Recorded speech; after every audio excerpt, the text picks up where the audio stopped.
Welcome to the Cinemarijuana Theatre. Filmstain.com presents the Cinemarijuana Theatre, the shitlords of cinematic scrutiny. We chew up movies and we feed them back to you, baby bird style. We're here tonight. Actually, it's a bit of a first for us in a way. This is a marathon. Special event, kind of, yeah. We're doing a triple marathon event here for getting ready for Halloween, which is still more than a month away, but we're going to be watching a lot of horror films here, and so we're getting started with this. We're looking at a witch triple feature we did. Also, too, since they just released the new sort of soft reboot of the Blair Witch movie. Yeah, it kind of inspired us to kick this off early. So, did you see that, John? I did. Was it worth seeing?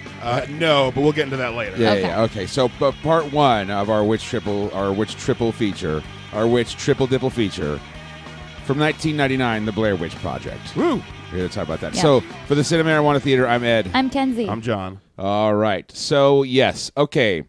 So, just so you know, the three films in our triple feature were The Blair Witch Project, The Blair Witch Project 2, Book of Shadows, and The Witch. Yes. Not a Blair Witch movie, but almost works as sort of a prequel. Well, kinda. we'll talk about that when we get there. Don't spoil that now. So, we'll get started. This is part one. This is part one. Part Blair Witch one, yeah. Project. part So, one the of Blair our Witch triple Project. podcast. before we get the synopsis Remember to going, only rip off the top. Okay. before we get the synopsis going and the rest of the shit, we got some Underberg to drink. Hey, this is like almost like a witch's brew. There's so many. It There's is. so many herbs in here. I feel like this would have been collected Yeah. up in the woods by a coven. Well, and I have Cooked up in a cauldron. as someone who has tremendous OCD and the hypochondria, I really appreciate the fact that this probably is hygienically far more sound than any witch's brew in the history of witches or brew. Probably. Yeah, because I think other ones have like toes in them and Yeah. Eyes of newt. And Hair. period of blood, if bats. Method Man is to be believed. stuff. Gross. Which she should always be believed. Yeah. So, anyways, here's to you, Cheers. Blair Witch. Yay, bubble and bubble, toil and trouble. Witches are scary.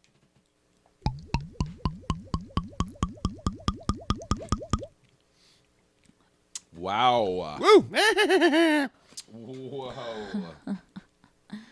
Oh, you need my cap. That's cackling Okay. good. I wonder how many of these bottles I need to make my lights. I'm going to do a do-it-yourself project How many and lights make do you lights want? out of Underberg bottles. I can't wait for that. It's going to be cool. All right. Synopsis. Kenzie. Okay, the Blair Witch Project is about 3 student filmmakers who go into the woods to do research on the Blair Witch, which is like a mythology, or so they think. So they travel to Burkittsville Woods, and they start filming, and some weird stuff starts happening to them. Like, they start stumbling across some weird, like, witchy things in the forest, and then at night they kind of think people are just like fucking with them and pranking them, but they end up getting lost in the woods. Like, one of the guys kicks the map into the river, and then they travel like all day long just to end up in the same spot they started off. So they're lost in the woods. They have some paranormal, or what they don't maybe think the entire time is paranormal weirdness going on. And yeah, it's a scary movie. And there's a witch in the woods somewhere. Maybe. Yeah. Maybe. Yeah, and the Blair Witch might not be a myth after all. You got to get through the film to find out. Yeah. She might be science fact, not science fiction. Right. Yep. Very good. Shit. Well, she I believe in that stuff. It's real. It's real. need to make the I Believe in the Blair Witch bumper stickers. Yeah. Okay, John. Seeds and stems. Yes. So from 1999, the Blair Witch Project, directed by Daniel Myrick and Eduardo Sanchez, produced by Robin Cowie and Greg Hale, written by Jacob Cruz and Eduardo Sanchez, starring Heather Donahue, Michael C. Williams, and Joshua Leonard. Music by Antonio Cora, cinematography by Neil Fredericks. Distributed by Haxon Films, released July 14th, 1999, and at Sundance, January 25th, 1999. Excellent! What more could you ask for to know about this movie? That'll do it for us in the Blair Witch Project. Thanks for listening. This is the Cinemarijuana Theatre for Filmstain.com. No, I'm just kidding. All right. So, yeah, I guess why don't you put a few minutes on that timer there, John? Yeah, maybe a good 3 minutes on this timer. No, it's Wednesday. Oh, that's right. So we're doing the 12 minutes, right? This is just a 20-minute podcast, so just do 10. 10 minutes. All right, 10 minutes. So we got 10 minutes All to right. yap about this fucking bitch. I'll get us started. Please. Okay. Please. Had you seen this before? I've never seen this movie before. I've only seen like references to it in like scary movie, like joke movies. So it was completely different than I thought it was gonna be, and I'm actually surprised by how much I loved it. I never really like understood why people would talk shit about movies like Paranormal Activity or your modern day handycam like found footage movies. And now I can kind of see why. Like, don't get me wrong, I still like those. I'm still a sucker for those kind of movies. But you can see how this was kind of the granddaddy of them Yeah. all. And this in some way was almost like the Pulp Fiction of like horror movies in the sense that this inspired Of the last 20 years. Yeah, this was a hugely influential film. Found footage is its own total subgenre, Yeah, I think largely in part to the. I mean, there were some found footage this films wasn't before. the first found footage movie, but Now this it's was a trope. Huge found footage movie, and the connection of the found footage to horror. The idea of people Right. taping this scary thing, and you get in this movie was huge. Presumably, I suppose because it like adds a layer of believability to it, because like we're extra pretending this is real. Like we're not just seriously portraying this narrative for you. We actually want to add another layer to like your perception that what you're witnessing is real. Well, yeah. And I like this movie so much that I actually went out and did like a ton of research on it afterwards.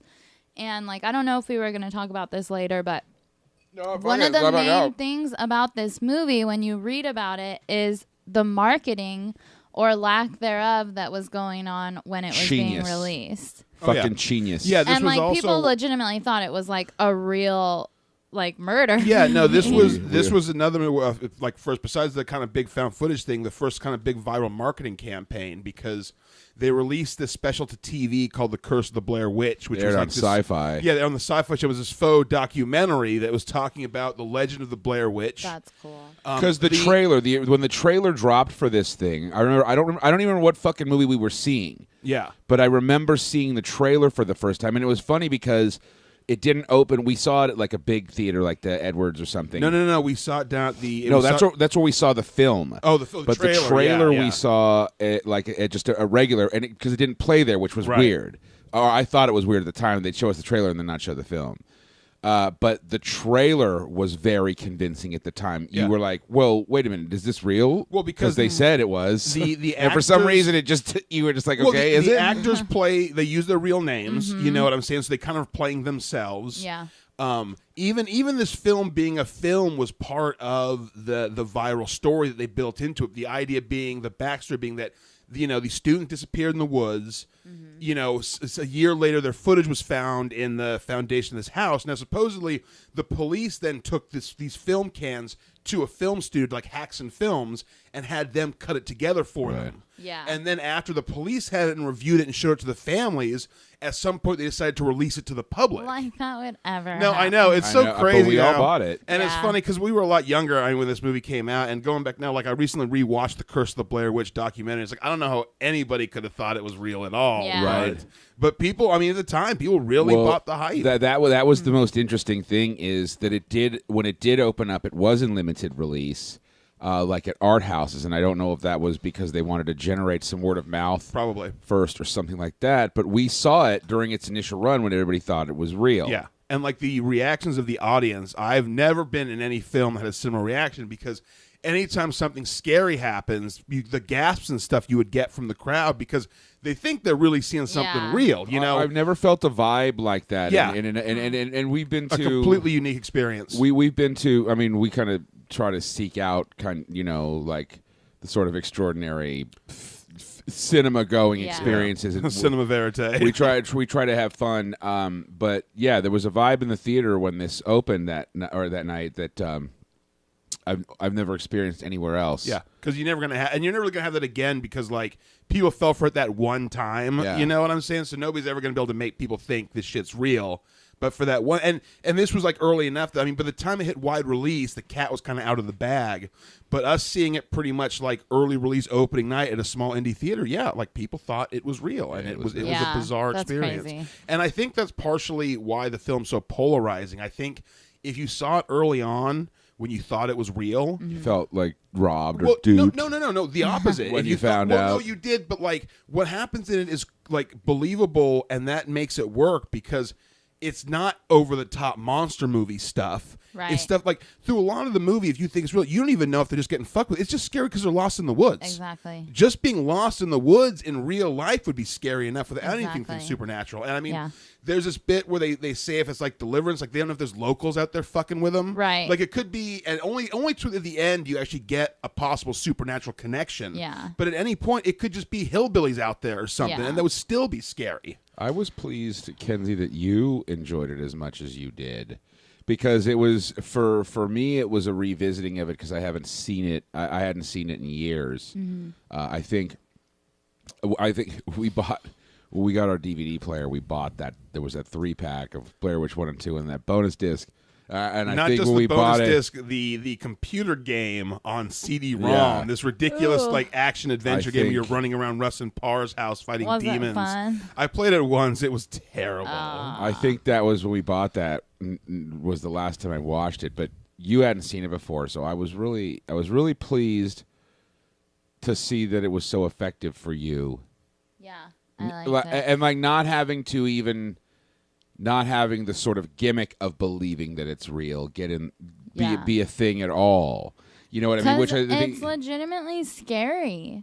It's like I mean, paranormal kind of things sometimes fuck me up anyways. Like not like I don't know, like the ones where there's like physical demons involved. Right. Those are less scary, but when it's up to your imagination to create the paranormal Right. entity that's fucking with these people, it's just scary. And then exactly like John said, then you add the element of also we're lost in the woods. Yeah. We have no food. We have no water. We we're have gonna die out nothing. here. We're going to die. it's the same reason The Descent works so well. Yeah. Because The Descent, it's like there's the cave creatures, Right. Yeah. But there's also the fact that they're The lost cave. in these fucking caves, And that's scary enough. the claustrophobia, like of them trying to get through those tunnels and The shit. blackness. And it was the same thing in this film. I found revisiting it.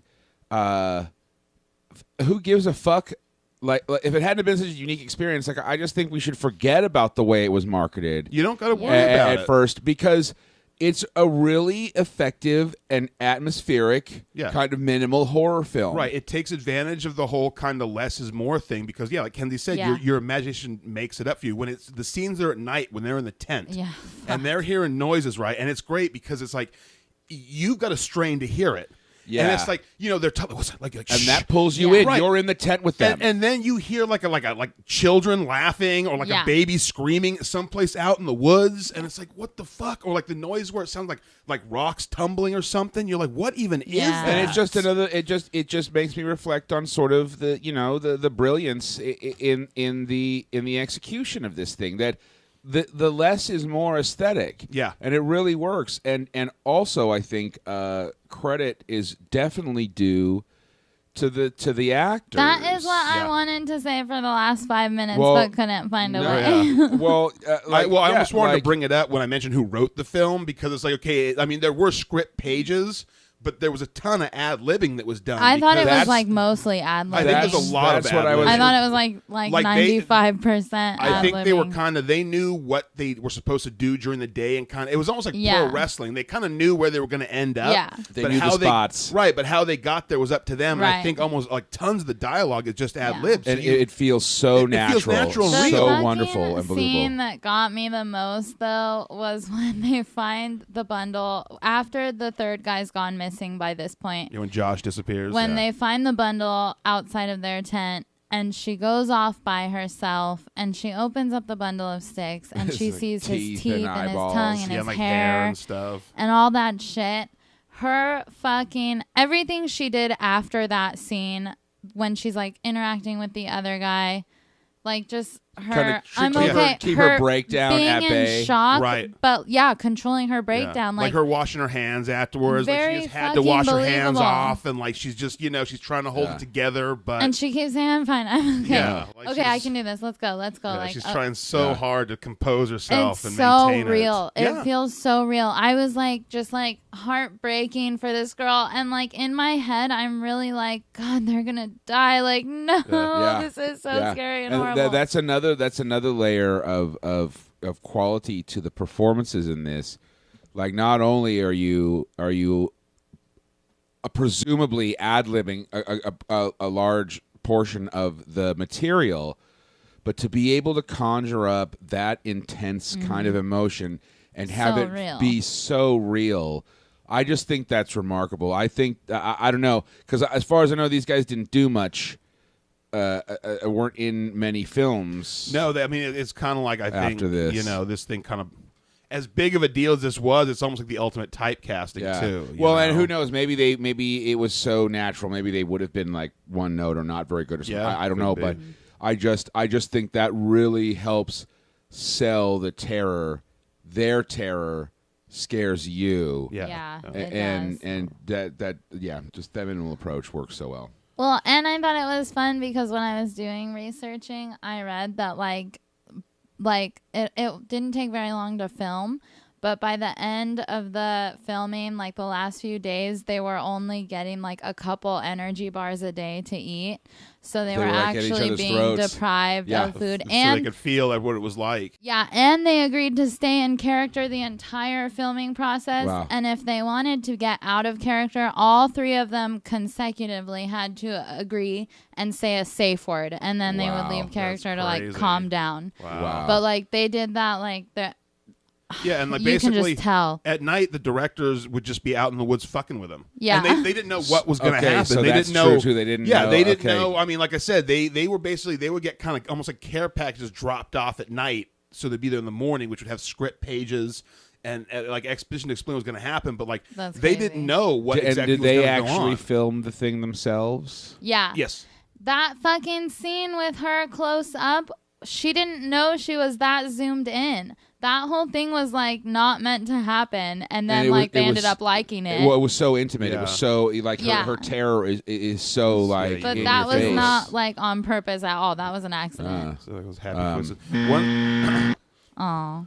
Yeah, that's our 10 minutes. Well, let's. This is the first time I've ever talked about a movie this much. I know, except for and now it's our shortest podcast too. Or Harry Potter. You did it right on that one too. Oh yeah, thanks. All right, you got some nugs on this film. Yeah, I got a few things. This film's in the Guinness Book of World Records for the top box office ratio. Oh, because it was so cheap to make and it made so much dough. Right, cost $50,000 to make and made back $248 million.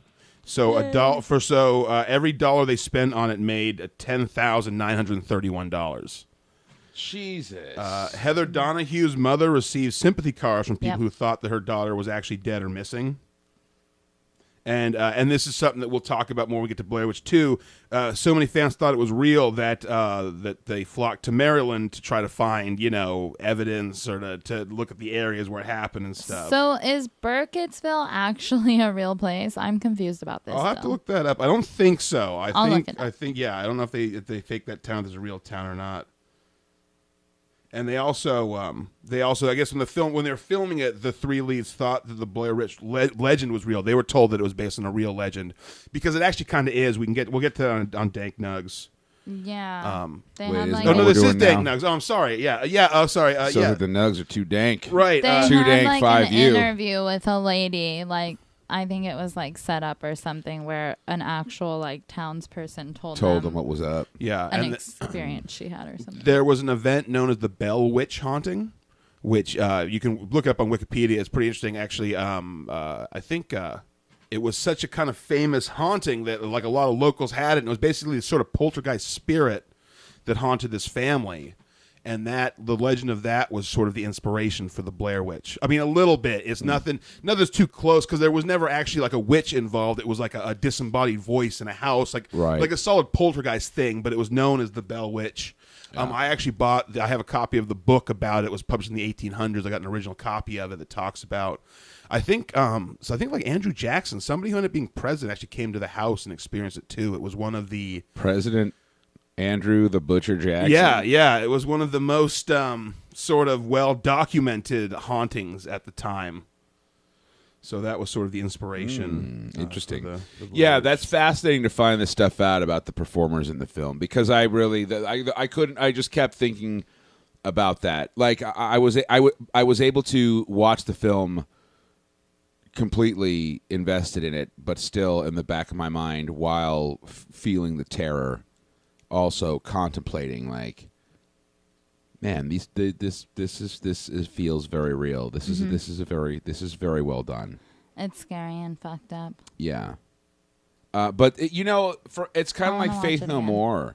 Like a lot of people think that Faith No More is kind of responsible, sort of, for the glut of like shitty like new metal bands that kind of closed out the fucking 90s and and then it began the early 2000s. Your Limp Bizkits, your Papa Roaches, your fucking Korn, whoever, all these new metal bands, Slipknot, whatever the fuck. And I can kind of see how that might be like true, but I also like don't blame Faith No More for that. Yeah. So it's not like their fault they were so good that everyone else wanted to do the same thing. Yeah. So I kind of like because I'm not. If Raul were here, he'd attest to this. I'm not a big fan of the found footage film. I know. Oh, Burkittsville is a real town, by the way. Oh, good. That's that sign from the beginning of the movie is a real sign. Oh, yeah, because it's been stolen numerous times. Of course. Yeah, I find it to be really gimmicky and like poorly done a lot of the time and unnecessary, and it takes me out of films more than it draws me into them. I like it. But in this, it really works. In this, it's really these guys. It's scary. It's personal. It's more personal in a way that some of them aren't. Yeah, I just think it pulls you in a way not a lot of horror films do. Yeah. And I by no means am I shitting on horror. I mean, we fucking are huge horror fans. It does a good job because, like, nothing that happens couldn't happen. Like, even in the end, technically nothing supernatural really could have happened. Yeah. This could have been the work of some crazy serial killer. Just some dude out in the woods. They got lost. Yeah. You know what I'm saying? They just got lost, which could happen in the woods. woods. They could have been drugged out there somehow. Exactly. So there could have been, like, hallucinations, and they could have been in, like, an amped-up state. I mean, and that's why Hassan Isabah used to, It's like almost like the best episodes of The X-Files or something, where they give you both, where it's like, it could totally be or it couldn't be. Yeah. Because if it's too obvious, then it's kind of like, okay, like if you saw some witch on a fucking broomstick with a pointed hat, okay, that would have been kind of dumb.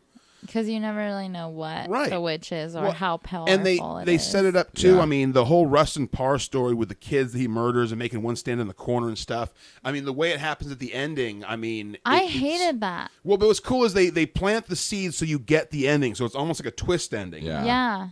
But what's then funny is too, I've always wondered since the very first time I saw this, was it the witch who killed them, or is there a new version of Rustin Parr out there? Is there a new person who she's influencing, and that's the one who is doing this stuff to them? Read the book. Well, I guess, right? Is I there a book? read the book. Ew, I'm scared. No, I'm just kidding. No, that was from that commercial. Here I am explaining jokes. Yeah, hey, the Time Life book series. Fuck. I don't know. I Did feel ancient like, aliens come to Earth? Read the book. Were you saying something? Yes. Please. I feel like I forgot all about that ending. But I did remember, like, that's the worst part of the movie for me. Oh, yeah. You didn't like the end? I hated the ending. How like, come? why not just stick to, like, the mystery? Because I don't really see they how did, that... though. They do, did. though. But the they man didn't. having the one in the corner while he kills that one, But and you don't know that it's totally like unrelated almost Well, to me. but okay, kind of isn't though, because I mean, like I said, they explained the thing earlier. If this Rustin Parr guy who murdered the children was being told what to do by the witch, then then it, like I said, it sets up a precedent, and you don't know exactly what happened, you know. Yeah. And it's funny, you saw in this era of HD, like you can tell for sure, but for years when this was out theatrically and like on fucking VHS and shit. Yeah. There was debate whether or not you could see something in the basement. Like people swore you could see a face next to him, and there was some entity down there and stuff. So it leaves it up, still kind of open, you know. Still not my favorite, but that's my only gripe. Literally, 10 out of 10 fucking enjoyability factor for me. Gets the film stain seal of approval. That's for sure. Blair Witch still holds up. I try to watch it every Halloween season. It's a fun fall movie too. They're out in the woods. The leaves are coming down. Scary. Yeah. All right, filmstain.com, @filmstain, Instagram, Twitter. And be sure to listen to part 2, which is coming up right now, with the Book of Shadows, Blair Witch 2, the sequel. And speaking of like horror movies, we're gonna be at Horror-thons coming up. And we're gonna be talking about all of our fans should go meet us. We'll be oh shit. All right, for the Cinemarijuana Theater, I'm Ed. I'm Kenzie. I'm John. Yes, we're back soon. Goodbye. Yeah. We'll be back next. We'll be in 1 minute. Right now. Bye.